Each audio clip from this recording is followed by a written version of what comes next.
Bonjour, bienvenue et merci de nous écouter. Je suis Isabelle du Ciné-Club d'Isabelle. Aujourd'hui, je voulais vous parler du film Les Misérables. Il est sorti en novembre 2019. Ça fait longtemps, mais comme il est toujours à l'affiche, je voulais absolument vous en parler et encourager ceux qui ne l'ont pas encore vu d'aller le voir avant qu'il soit retiré de l'affiche. Donc c'est un film réalisé par Lajli avec au casting Djibril Zonga, Alex Manenti, Damien Bonnard qu'on avait déjà pu voir dans En Liberté de Pierre Salvadori. Et au niveau des enfants, il y a Issa Perika et Al Hassanli qui est le fils de Ladj. Le film a remporté le prix du jury et celui de la citoyenneté lors du dernier festival de Cannes. Il a également reçu le Goya du meilleur film européen et il représente la France aux Oscars pour le meilleur film étranger. On saura quoi le 9 février. Donc c'est un film qui a été réalisé avec un budget d'1,4 million d'euros, ce qui n'est pas beaucoup, et qui a mis du temps à se faire. Pour expliquer qui est le réalisateur, donc Lajli est un autodidacte de 40 ans.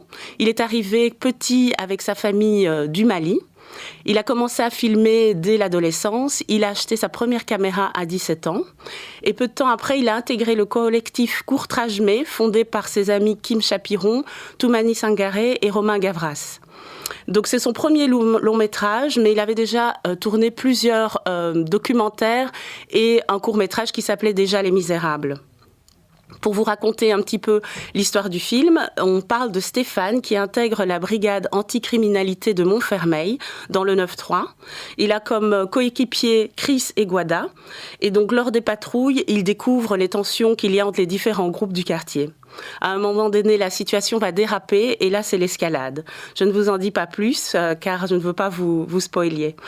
Alors, le film est un cri d'alarme de la part du réalisateur parce qu'il voulait attirer l'attention sur la situation dans les banlieues. Il dit également que c'est un film patriote, c'est-à-dire qu'il veut montrer que ces jeunes issus de l'immigration sont aussi des Français. Donc c'est un film qui est très fort car il y a une absence totale de manichéisme. Il veut montrer ceux qui profitent de l'état des lieux, ceux qui la subissent, les flics et la jeunesse. Les misérables, ce sont eux finalement. Ici, on se débarrasse des clichés pour être au plus près de l'humain. Il ne voulait pas faire un film anti-flic, au contraire, sa volonté est de rassembler, d'ouvrir le débat. C'est un film qui concerne toutes les couches de la société et la responsabilité des publics ici est mise en avant. 25 ans après La haine de Mathieu Kassovitz, qui était aussi un film qui a secoué la France, on se rend compte que la situation n'a pas beaucoup changé. Donc pour son premier long métrage, Lajli fait preuve d'une grande maîtrise de la mise en scène. Il a vécu et vit encore dans ces quartiers, donc il connaît très bien le sujet.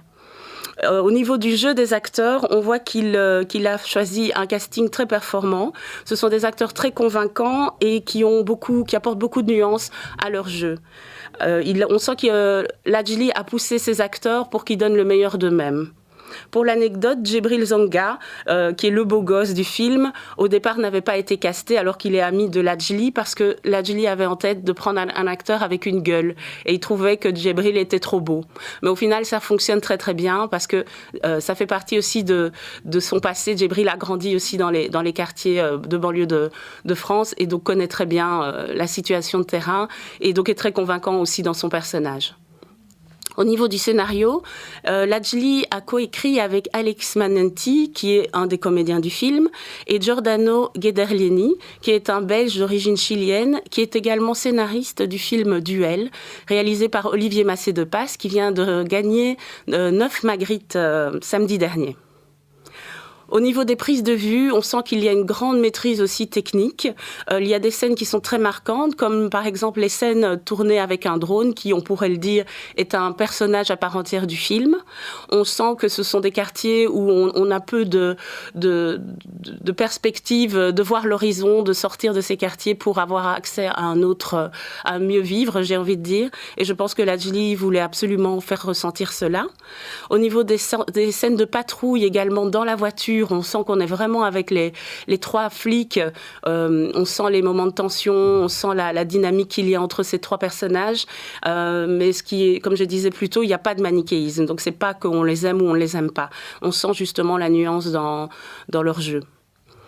Pour ce qui est du travail de la couleur, j'ai beaucoup apprécié aussi ce travail qui a été fait, par exemple pour les scènes où on voit les enfants jouer dans la piscine ou les scènes de marché.